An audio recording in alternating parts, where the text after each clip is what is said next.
في اليمن كل شيء في الحياة أصبح بمثابة رفاهية، وتقبل كل الظروف أصبح أمرا حتميا.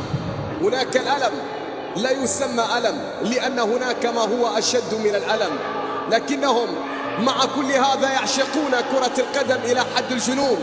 يمنون النفس بتواجد منتخب يحمل أحلامهم، فقد سئموا من تلك الأحلام المؤجلة. الشعب اليمني يستحق أن يفرح وأن تزوره السعادة التي تكاسلت عن زيارته السنين.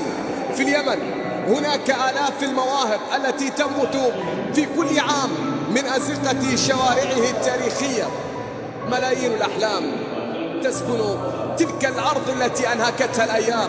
في اليمن هناك أطفال ولدوا على حلم وكبروا، وما زال ذلك الحلم حبيس المكان. هم لا يريدون معجزة أن تحدث، يريدون فقط أن يتم الاهتمام ولو قليلا، لأن كل الأمور لديهم أصبحت بمثابة أحلام. من اليمن أرض الحضارات وذاكرة التاريخ إلى الصين، الأرض التي تنام هي الأخرى فوق أسرار القرون.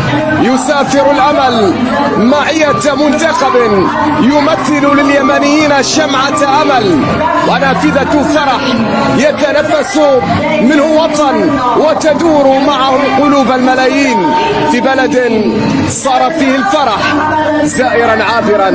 هنا منتخب شباب اليمن الذي لا تفرقه حدود ولا تمزقه خلافات ولا تسرقه حروب. هنا اليمن كما يجب أن يكون، خلف قميص واحد ولون واحد، خلف شباب يحملون اليمن، كل اليمن على أكتافهم. تتوحد معهم كل الأصوات المتنافرة وتجتمع الأرواح التي فرقتها المآسي والسياسة. هنا الحلم الذي يركض نحو غد أجمل وصورة مشرقة لوطن اشتقنا لأن يعود كما قيل عنه اليمن السعيد.